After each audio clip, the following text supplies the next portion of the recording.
अस्सलामुअलैकुम प्यारे नाज़रीन, प्यारे बच्चों, आप सभी का इस्तकबाल है, आप सभी का खैर मक़दम है इस यूट्यूब चैनल पे।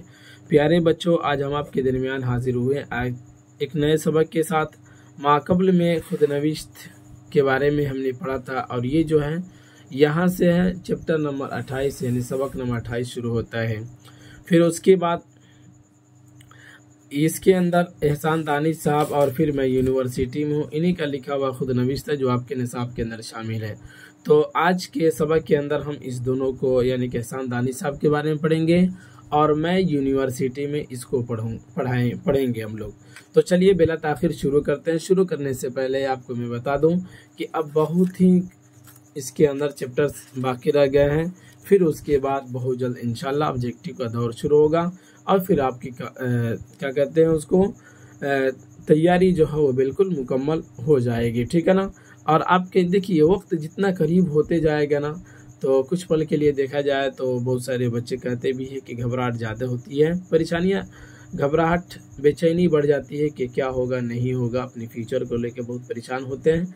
तो आप परेशान मत होइए, अपनी ज़िंदगी में परेशान होने की ज़रूरत नहीं है। जो भी हालात आ रहे सामने उसका मुकाबला कीजिए, डटकर सामना कीजिए। एक वक्त आएगा कि देखेंगे आप खुद एक मिसाल देने वाले बन जाएंगे, खुद बयान करने वाले बन जाएंगे अपनी कहानियों को, समझ रहे हैं ना। इंशाल्लाह ज़रूर भी ज़रूर आप सभी बच्चों को कामयाबी मिलेगी। अल्लाह ताला सबको ज़रूर भी ज़रूर कामयाब बनाएंगे, ठीक है ना। तो चलिए आज का क्लास शुरू करते हैं। एहसान दानिश कहते हैं, असल नाम एहसानुल हक और तखल्लुस दानिश है। 1914 ईस्वी में पैदा हुए एहसान के वालिद काजी दानिश अली कस्बा बागपत ज़िला मेरठ के रहने वाले थे। क्या? काजी दानिश। एहसान के वालिद साहब के नाम क्या था? काजी दानिश अली। कस्बा ये बागपत ज़िला मेरठ के रहने वाले थे, यानी कस्बा ये बागपत जो है ये मेरठ ज़िले के अंदर एक गांव है, वहीं के रहने वाले थे इनके वालिद मोहतरम।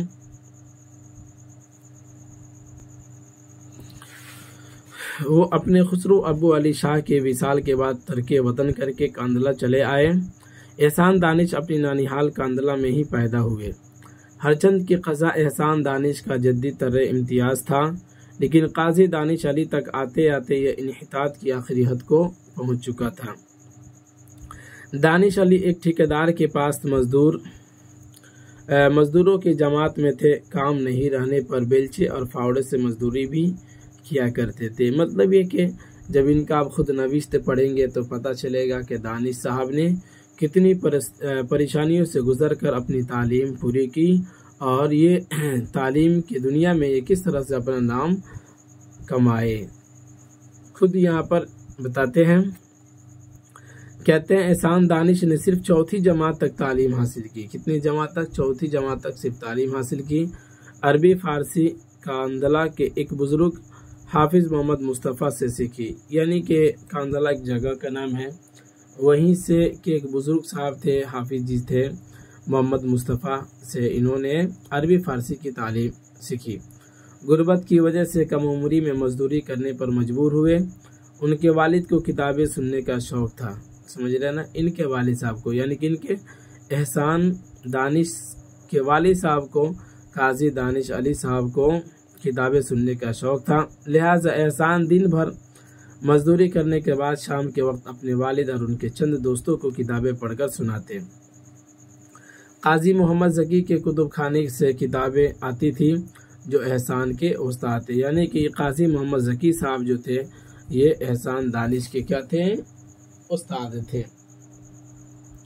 तो इन्हीं के कुतुब खाने से किताबें आती और जब ये मजदूरी करके आते तो फिर ये अपने वालिद साहब को और चंद दोस्तों को किताबें पढ़कर क्या करते थे? सुनाते थे।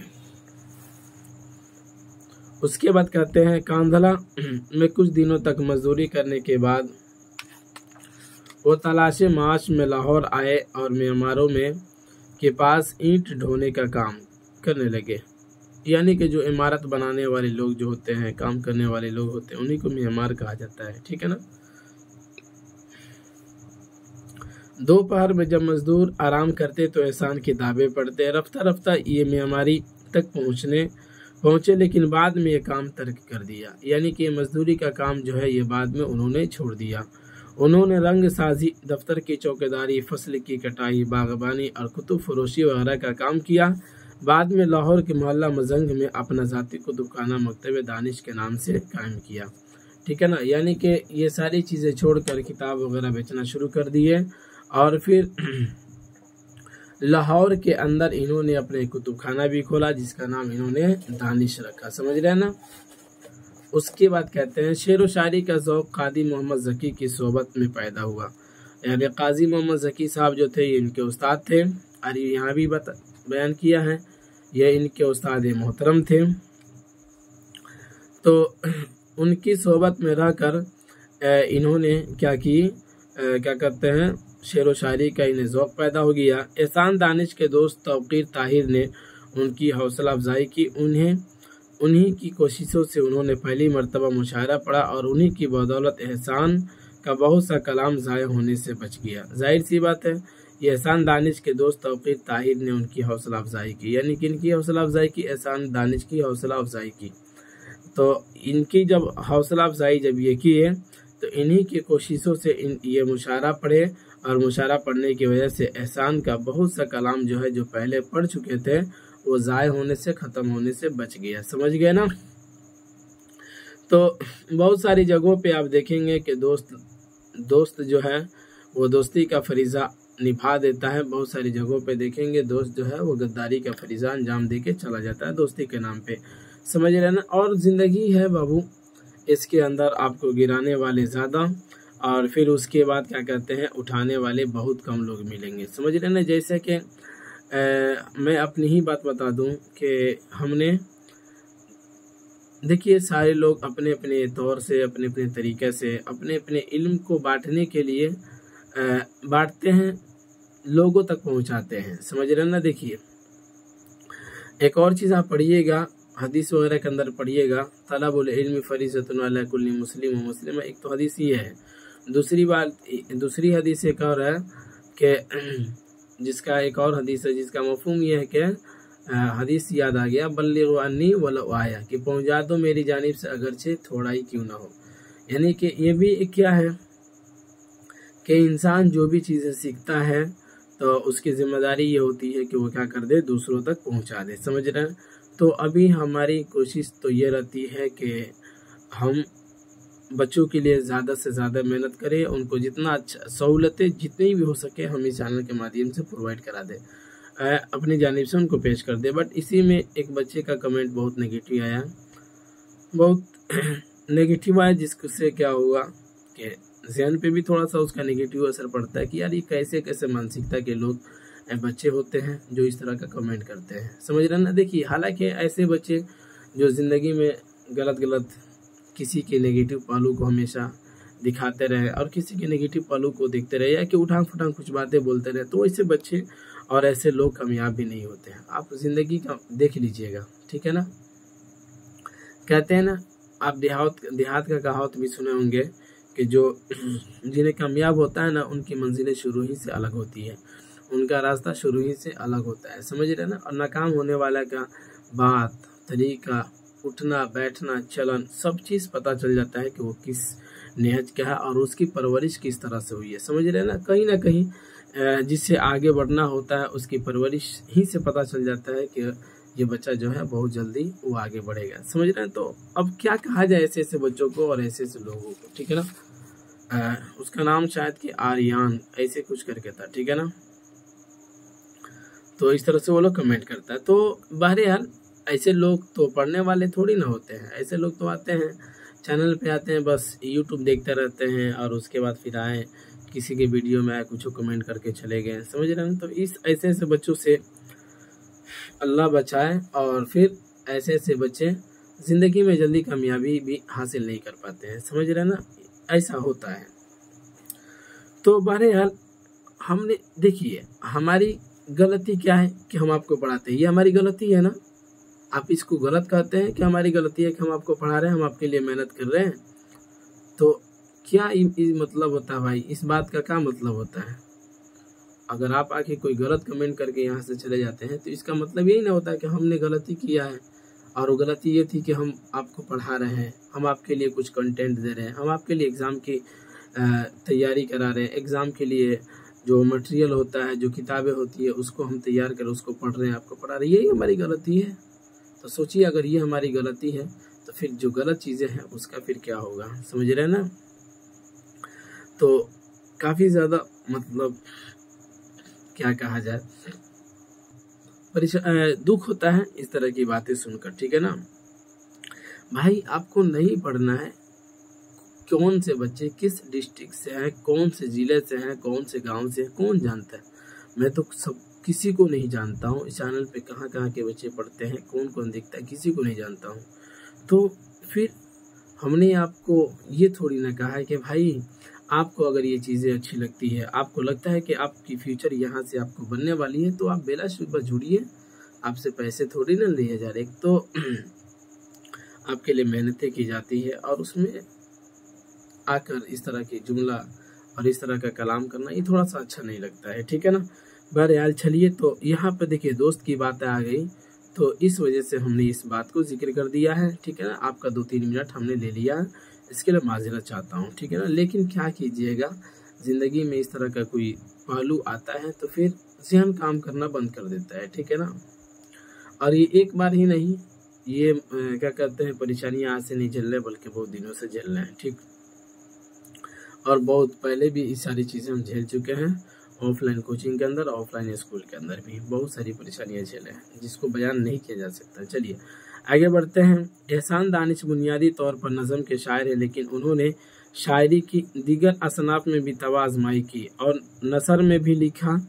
उनकी कुछ अहम तसानीफ के नाम यूँ हैं: हदीस अदब, दर्द ज़िंदगी, नफ़ीर फितरत, नवाए कारगर, चरागा आतिश खामोश, मकासात, शिराजा, जादुए नौ, ज़ख्म मरहम, गुलिस्तान, मिरासे मोमिन, जहान दानिश, जहान दिगर, जंजीर बहारा। ये उनकी क्या है बाबू, कुछ अहम तसानीफ का नाम है, यानी कि कुछ उनकी लिखी हुई किताबों का ये नाम है, समझ रहे ना। चलिए, तो यहाँ तक रहा एहसान दानी साहब की ज़िंदगी के मुतालिक, जिसको आपने पढ़ा। उम्मीद करते हैं कि आपको समझ में आया होगा। चलिए अब आगे देख लेते हैं। इनका लिखा हुआ खुद नवीश है, बस थोड़ा सा इन्होंने अपने बारे में बयान किया है, अपने बारे में लिखा है, बस ज़्यादा आपका वक्त नहीं लेंगे, जल्दी ही हम समेट कर चले जाएंगे। चलिए देखते हैं। मैं यूनिवर्सिटी में, मतलब ये कि एहसान दानी साहब अपना खुद नवीस यानी कि सामाने के बारे में लिखते हैं कि मैं यूनिवर्सिटी में, देखिए, पेशा अखबार में रहते हुए एक मामार मोहम्मद इसहाक नामी की मारिफत मिस्त्री बुद्धू से मेरी मुलाकात हो गई। अखबार में मतलब ये जो पेशा का काम करते थे, जब ये काम वगैरह करते थे, तो एक साहब थे जिनका नाम इसहाक था, तो उनसे इनकी क्या कहते हैं मारिफत पहचान हुई मिस्त्री बुद्धू से। ये मिस्त्री था जिसका नाम बुद्धू था, ठीक है ना। इससे मुलाकात हो गई। यह नहायत शरीफ, मेहनती और दयानतदार इंसान होने के अलावा एक मरताज और साहिब एहतियाज आदमी वाक़ हुआ था। जब भी उससे मुलाकात होती नहायत खुलूस से पेश आता। मरताज कहते हैं मुशक्क़त को उठाने वाला जो होता है, रियाजत करने वाला जो होता है, उसी को मरताज कहते हैं। मतलब ये जो बुद्धू जो था ये बहुत अच्छे इंसान था और बहुत ही मेहनत करने वाला ये बंदा था, ठीक है ना। तो ये कहते हैं कि इनसे हमारी मुलाकात होती है। फिर हुआ यूँ, एक दिन वो मिला, मुझसे पूछने लगा, कहो मियाँ कहीं काम कर रहे हो या नहीं, ठीक है ना। बुद्धू मिला, क्या कहीं काम कर रहे हो या नहीं। मैंने कहा कि 2 रोज़ से खाली हूँ। मिस्त्री बोला कि देखो यूनिवर्सिटी में मदद लगी हुई और राहत पर एक मजदूर की ज़रूरत है। 12 आने रोज़ मिलेंगे, अगर जी चाहे तो सवेरे ही मेरे साथ चलना, समझ रहे हैं ना। देखिए राहत वगैरह आगे हम आपको बताएंगे क्या चीज़ें होती है, ठीक। यानी कि यूनिवर्सिटी के अंदर काम वगैरह चलता था, तो वहाँ पे पानी वगैरह देने की ज़रूरत थी। तो ये कहते हैं कि वहाँ पे ज़रूरत है, 12 आना आपको मिलेगा, अगर ज़रूरत है तो आप वहाँ पे चलिएगा, ठीक। मैंने हामी भर ली और कहा मैं कल सुबह यहीं आपका इंतज़ार करूंगा। मिस्त्री इमली वाले तकिए में रहते थे, जो यूनिवर्सिटी से ज़्यादा फासले पर नहीं, यानी कि करीब ही में रहते होंगे। चलते हुए मिस्त्री बुद्धू ने कहा कि देखो अगर कहीं और जाना है तो अभी बता दो, ताकि मैं किसी दूसरे आदमी का इंतज़ाम कर लूँगा, ठीक है ना। मैंने मुस्कुराकर कहा नहीं, मैं आपका इंतज़ार करूंगा और साथ चलूंगा, लेकिन मैं सोच रहा था कि राहट पर तो सिर्फ बैलों को हाँकने के लिए आदमी की ज़रूरत हो सकती है और ये काम निहायत आसान है। इसमें करना ही क्या पड़ता है, खाटी पर बैठे बैठे बैलों को ही हाँकना होगा। इसमें तो मुताला का मौका भी आसानी से मिल जाएगा। कौन सोचने लगे? एहसान दानी साहब, ठीक है ना। ये सोचने लगे कि वहाँ पर क्या होता है, वहाँ पर तो बस हाँकते रहिए बैलों को और सिर्फ बैल ही को हाँकते रहिए और राहट वगैरह से पानी निकलता रहेगा। ठीक, देखिए आज कुछ ज़माने पहले पानी की जब ज़रूरत होती थी ना, तो वो बैलों को बांध कर फिर वो लकड़ी का एक ढांचा से बनाया जाता था और उससे पानी बाहर निकाल कर अपनी ज़रूरत पूरी की जाती थी। फिर धीरे धीरे डोल से लोग डालकर पानी निकालने लगे, फिर धीरे धीरे टेबल का सिलसिला आया, फिर धीरे धीरे मोटर का आया, फिर अब तो बहुत आम हो गया है पानी निकालना ज़मीन से। बस बटन टिपिए, पानी आपको दस्तयाब हो गया। ठीक, तो ये कहते हैं कि इतना काम तो बड़ी आसान है, हम आसानी से कर लेंगे। चलिए चलते हैं। दूसरे दिन अला सुबह मैं मिस्त्री बुद्धू के हमरा यूनिवर्सिटी पहुंच गया। मैंने देखा कि यूनिवर्सिटी हॉल के शुमाल में मस्जिद के सामने एक पीपल का दरख्त है और उसके नीचे एक कुएं पर एक गोरखा किस्म का पिस्ता कदर रहट लगा हुआ है, यानी कि वही जो पानी निकालने का जो होता था। उसकी मॉल में डोलचिया आवेजा है, मतलब वहीं पर रखा हुआ है, जिनमें करीबन एक एक बड़ा लोटा पानी आ जाए, लेकिन उसमें न तो कोई बैल जोतने का जोआ है न लालचन, यानी कि उसमें कुछ भी नहीं जोड़ा हुआ है, कुछ भी नहीं है, समझ रहे ना। हाँ, मॉल से नज़दीक रहट के धरे में एक आहनी पहिया मरकत नुमा गढ़े में लगा हुआ और पहिए में चारों तरफ लोहे की खूंटियाँ। इस गढ़े में पहिए को चक्कर देने के लिए उसे इतना वसी और गहरा कर दिया गया था कि कुर्सी की नशिस्त की तरह एक आदमी पानू लटका के बैठ सके, जिसे जोलाहो की कारगा मतलब काम वगैरह, यानी कि वो इतना वसी और इतना उसको लंबा चौड़ा बनाया गया था और इसका गहरा बनाया गया था और उसके चारों तरफ लोहे के क्या कहते हैं खूंटियाँ वगैरह दी गई थी और क्या कहते हैं उसके पहिए को चक्कर देने के लिए बड़ी बड़ी क्या कहते हैं उसको कड़ियाँ लगाई गई थी। तो उसके अंदर किस तरह ढांचे का था, फिर क्या काम था, तो यहाँ पर उसके ढांचे का भी बता दिया। फिर कहते हैं मिस्त्री बुद्धू ने कहा कि देखो भाई, ये राहट है और ये लोहे का पहिया हाथों और पानों से जोर से घुमाना है, ठीक है ना, यानी कि वो पहिया जिसे चक्का जिसे कहते हैं घुमाना है और घुमा घुमा कर पूरी मदद के लिए पानी देना, यानी उसे पानी निकालना है और फिर जो पानी की ज़रूरत है तो उसे तुमको क्या करना है, देना है। ये नाली यहाँ से बड़े हौज में जाती है, हौज हर वक्त भरा रहना चाहिए, इसमें ईंटें भी भीगेंगी, गारा चूना भी बनेगा और दीवारें पर भी छिड़काव जाएगा। गर्जिए के मदद को जितने पानी की ज़रूरत होगी उसके तुम जिम्मेदार होगे, समझ रहे ना, यानी कि उसमें से पानी निकालना ये तुम्हारा काम होगा। आगे देखते हैं, बहुत आसान है, ये खुद नवीस्त है, यानी किसी की ज़िंदगी के बारे में, और इसके अंदर बड़ी सादा अल्फाज इस्तेमाल किए हैं, भारी भरकम अल्फाज का इस्तेमाल नहीं किया है। अभी इसी काम पर तुम्हारा एक और साथी और भी आता होगा जो तुम्हारे साथ रहेगा और मदद देगा। ऐसी वैसी मदद नहीं, वो तुम्हारे साथ बराबर काम करेगा, ठीक है ना। पहले तो मैं घबराया कि ये बैल का काम कैसे करूंगा, लेकिन फिर सोचा कि आखिर दूसरा आदमी तो काम करेगा, वो कोई लोहे का बना हुआ तो होगा नहीं।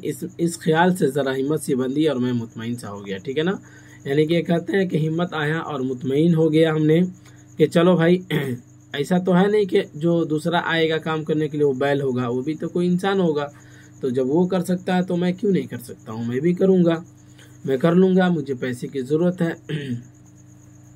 इतने में एक मजदूर रत्ता नामी आकर खड़ा हो गया। उस मजदूर का नाम क्या था, रत्ता, ठीक है, खड़ा हो गया। मिस्त्री ने उससे कहा, यह आदमी तुम्हारे साथ काम करेगा, तुम शुरू करो, यह नया आदमी है, थोड़ी थोड़ी देर बाद ड्यूटी बदलते रहना।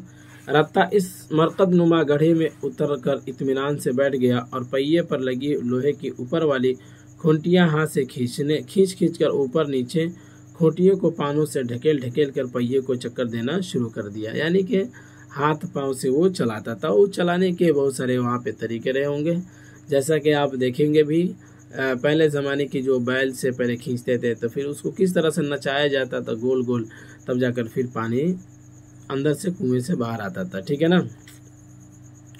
मैं अच्छी तरह समझ गया कि ये तो बैल का काम आदमी से लिया जाता है। ठीक, मेरा हौसला जरा पस्त हुआ, लेकिन दूसरे बैलदार को देखकर ढारस बंधी और मैं देखता रहा। यानी देखा कि रत्ता काम तो कर रहा है और ये बैल का काम है, हमारा काम तो है नहीं। थोड़ी देर में रत्ता पीसने में शराबोर होकर राहट छोड़ गया और उसकी जगह में इस कब्र माश में उतरकर इसी तरह हाथों पानों की कुव्वत से राहट खींचने लगा। कौन ये खींचने लगे? एहसान दानी साहब। काम तो बहुत मुश्किल था, मगर मुझे इसमें यह सहूलत नजर आई कि मैं सुस्ताने के वक्त मुताला कर सकूंगा। मैं मजदूर जरूर था, लेकिन कभी कभी छुट्टी के बाद शाम को अपने फिक्र ख्याल की दुनिया में खुद को आज़ाद और बाइख्तियार सा इंसान महसूस करने लगा था। तमाम दिन राहट खींचते खींचते मेरे बाजू और रानें अकड़ गई और मैं पसलियों में दुखन ही नहीं सूजन सी महसूस होने लगी। पसली वगैरह के अंदर दुखाने लगा, जिससे दर्द पैदा होने लगा और सूजन भी महसूस होने लगी। ठीक है ना। मैंने शाम को घर पहुंचते ही तमाम बदन पर तेल की मालिश करके गर्म पानी से गुस्ल किया। उस वक्त मुझे ऐसा मालूम हुआ जैसे मुझ पर हवा का दबाव कम हो गया है या ज़मीन में कशिश कम हो गई है। मालूम हो रहा था कि मेरे रगो रेशा में कंघी सी हो गई है। मैं आराम मिलने से जल्द ही सो गया और सुबह को उठते ही फिर मालिश की और बगैर नहाए काम पर चला गया। 5-7 रोज के बाद मुझे इस मुशक्कत की आदत सी पड़ गई और वो राहट मेरे लिए मामूली सी बात रह गई। ठीक है ना। यानी कि अब वहाँ जो काम करते थे, उससे जो पानी निकालते थे, ठीक है, राहट जो खींचते थे, तो ये शुरू में तो बड़ी इनको मुश्किल लगा, लेकिन फिर बाद में जब ये करने लगे तो ये चीज़ें उनको आसानी हो गई और उन्हें ये आसान मालूम होने लगा। ठीक है ना। और घर पे जाते तो उसका इंतज़ाम भी करते थे, पूरे बदन पर मालिश करते और फिर उसके बाद गर्म पानी से नहाते, जिसकी वजह से फिर इनका जो होता बदन ठंडा बिल्कुल अपनी जगह पर आ जाता, नरम हो जाता है। ठीक। उसके बाद कहते हैं, मैंने अपने साथी रत्ता से कहा, इस तरह मुझे पढ़ने का वक्त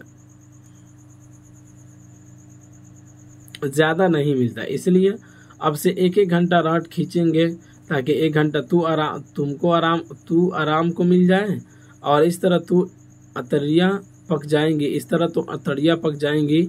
रत्ता को क्या उज़्र हो सकता था, चुनांचे हम दोनों 1 घंटा काम करने लगे। इस तरह मुझे दिन में 4 घंटे मुताला करने को मिल जाते। देखिए, यानी उस हालत में भी ये एहसान दानी साहब अपनी पढ़ाई को नहीं छोड़े, पढ़ते रहे। ठीक।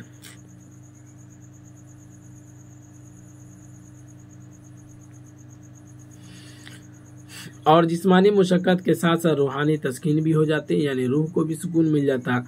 बाज़ औक़ात तो मुताला करते करते मुझे नींद आ जाती और रत्ता मुझे न जगाता और राहट खींचता रहता। वो मेरे आराम सुकून से वाकिफ़ हो गया था। चुनांचे कई बार ऐसा हुआ कि मुझे नींद आ गई और मिस्त्री या मैयत फिरता फुराता इधर उधर आ गया तो रट्टा उन्हें कह दिया कि अभी काम करते करते बैठा था, आंख लग गई। उन्हें तो अपने काम से काम था, बड़ा हौस भरा रहे और पानी में कमी ना हो। ठीक है ना।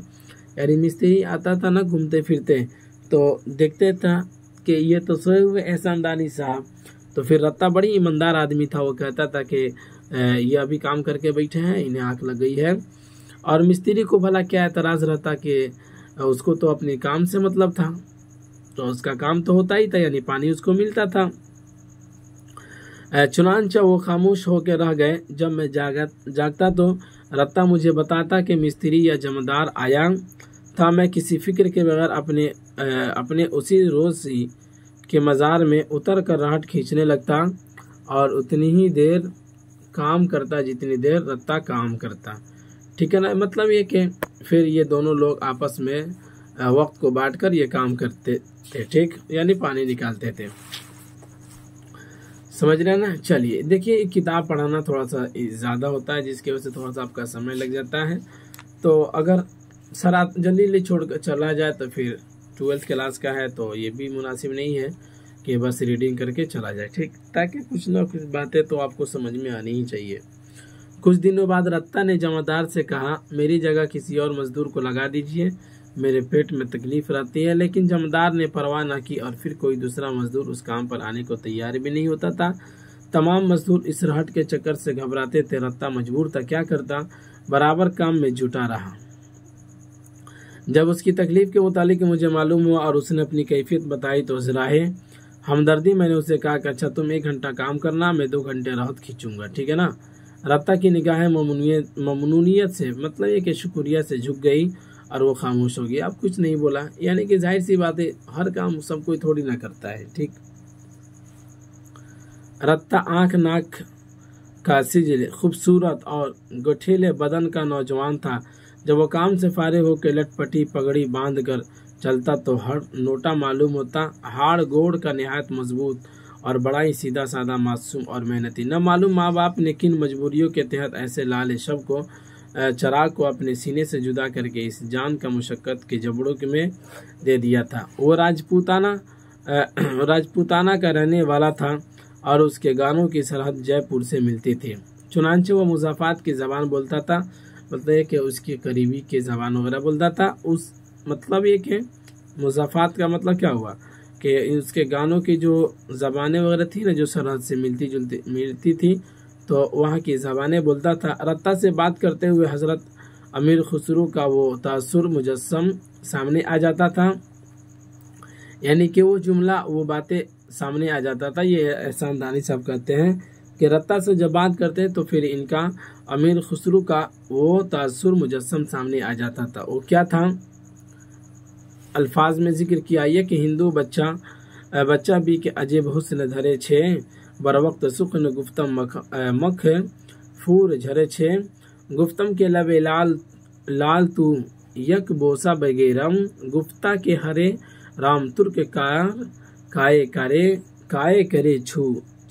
करे छे।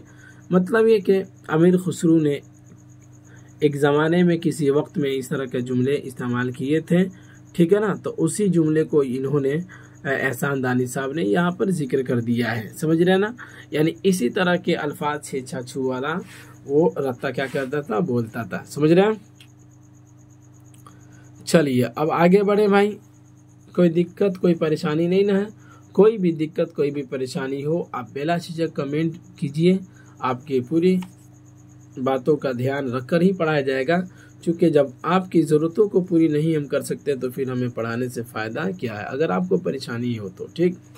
तो मेरा काम यह कि आपके लिए आसानी पैदा करना, न कि आपके लिए दुश्वारी पैदा करना, ठीक है ना। अगर वक्त के बारे में भी अगर आपका कोई कमेंट है कि ज़्यादा देर का वीडियो हो जाता है, लंबा वीडियो हो जाता है, तो इसके बारे में भी अपनी राय पेश करें कि यह कैसा है, तो फिर हम इसके ऊपर भी विचार करेंगे कि इस तरह का वीडियो बनाना मुनासिब है या नहीं है। चूँकि अब ज़्यादा देर हो जाएगा तो बच्चे देख नहीं पाते हैं, चूँकि जुड़ नहीं पाते हैं, तो उसके लिए आप बताएं कि ये सही या गलत है, मतलब ये सही है या नहीं है कि नहीं, कि इतना देर। अब चूँकि सबक पढ़ाना होता है, अब इनके बारे में 2-4 सफ़ा ये है, इनके बारे में थोड़ी तफसीली कर देना, तो फिर वक्त तो थोड़ा लगेगा ही। तो आप बताएं कि ये वक्त जो लग रहा है ये मुनासिब है या नहीं है, कि कम वक्त में ज़्यादा काम दिया जाए, क्या बेहतर है आप लोगों के लिए। चलिए आगे बढ़ते हैं। गर्ज के मेरा ये साथी रत्ता बड़ा ही नेक और सुधला नौजवान था। मिसे अभी भीगी रही थी कि तकदीर ने लाहौर में लाफेकार बदकिस्मती से काम भी ऐसा मिला जो आदमी नहीं बैल करते थे, ठीक है ना। मतलब ये कहते हैं कि अभी बदकिस्मती थी कि हम लोग बैल का काम करते थे। एक दिन रत्ता काम पर नहीं आया, उसके साथियों से मालूम हुआ कि वो बीमार है। मदद के मुंशी ने मेरे साथ अपने लड़के को लगा दिया जो गालिबन स्कूल की 8वीं से भागा हुआ था और उम्र 20-21 साल की हो रही थी। बेकारी से तंग आकर अब बाप की वजह से मजदूरी के लिए आमादा हो गया था। उसका बाप उससे पहले उसे हल्का फुल्का काम दे देता और इसी तरह दिन गुजर रहे थे। उसके बाप ने ख्याल किया कि जब एहसान जैसा लड़का भी ये काम कर लेता है तो शायद ये रहट का चक्कर इतना भारी काम नहीं है, ठीक है ना।